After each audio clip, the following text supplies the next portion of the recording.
added some up in the past, but I removed them for poor quality. The reason I wanted to do that is because air is the element that I work with the most. And I have my notes as usual, and so I'm just gonna jump right into it.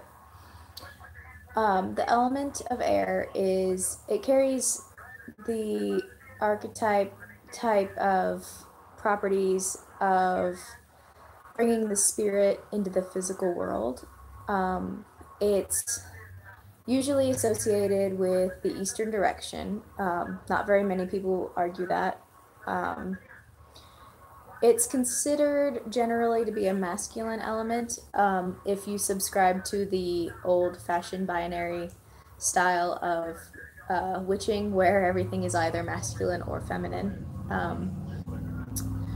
And it governs the magic of the four winds.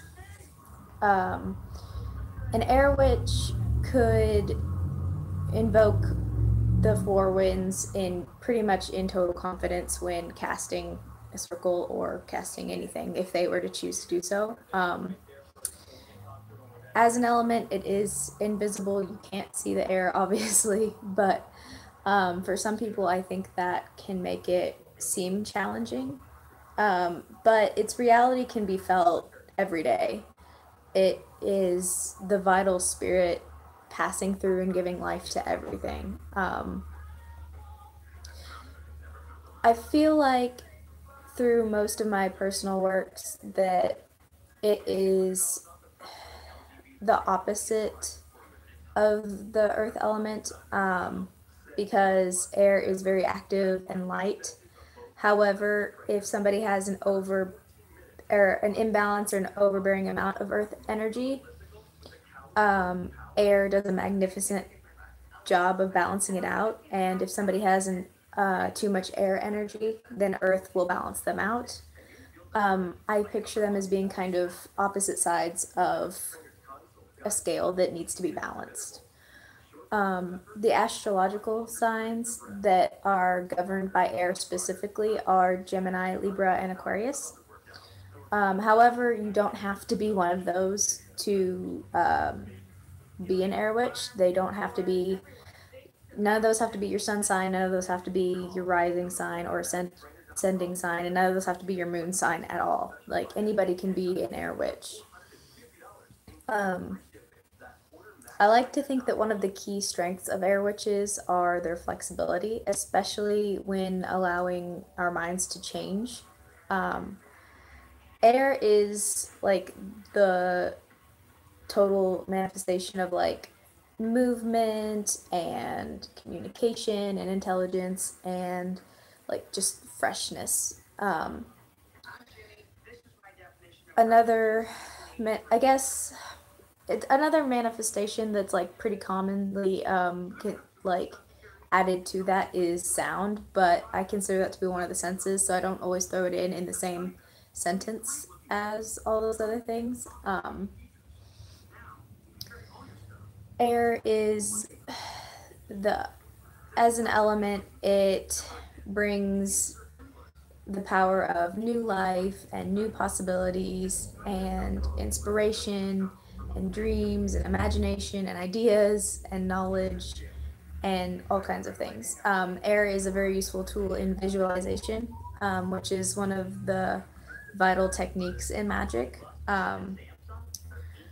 It is also associated, which I guess two of these that I'm thinking of, like a lot of people would associate it with like motion and thinness in the air, like because of that they would associate thinness with it, but it is also very much associated with darkness, which not a lot of people think, because a lot of people when they think of air they think, oh, it's light and frothy and I don't know, like but actually there's quite a bit of darkness in air magic.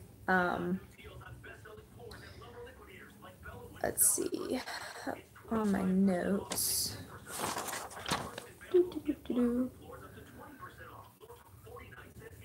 Oh, there I am. Air is a very good element to use when you're doing like general luck spells. It's very effective, and travel spells as well. Um, However, like the result can have a tendency to be intense but short-lived. So you may find yourself needing to add elements or do air spells of a certain type more often, depending on what the end result you're going for is. When like if you were to use air to make like a sacred space or purify an air area, one of the easiest ways to use it is to have smoke, like from incense. Or if you're to purify people or an object, fanning air it works easily just as a purification. Um, on an altar, you can use a variety of things to represent it.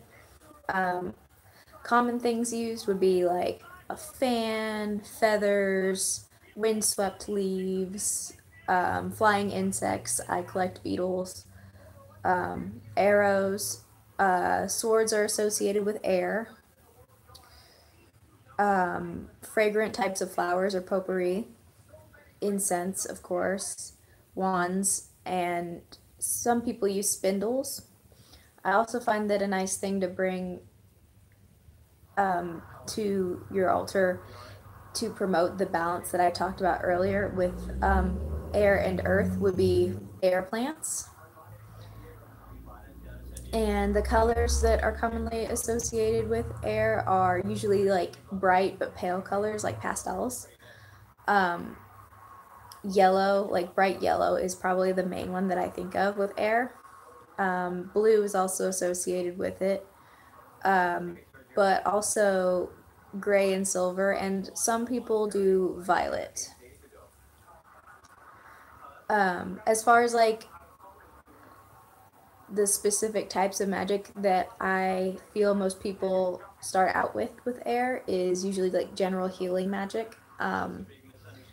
And I guess to go into that a little bit, air magic is mostly associated with respiratory organs, and associated with breathing and speech, as well as the senses of hearing and smell.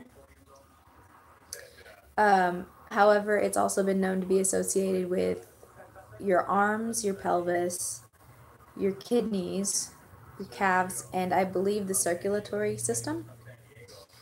Um, and I guess this would be more like a fun fact than anything, but most of the air witches that I know, including myself, um, with health related things, I guess, something that rates unusually high amongst us is claustrophobia.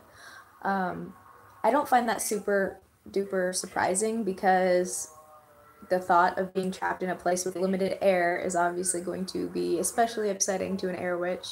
But I find that to be very, very interesting. So yeah, that's kind of the first little bit of air witch stuff I wanted to talk about. Um, I will probably, I'm not sure how many videos I'm going to have on this topic, but I will probably have at least 3. So hopefully you stick around for those.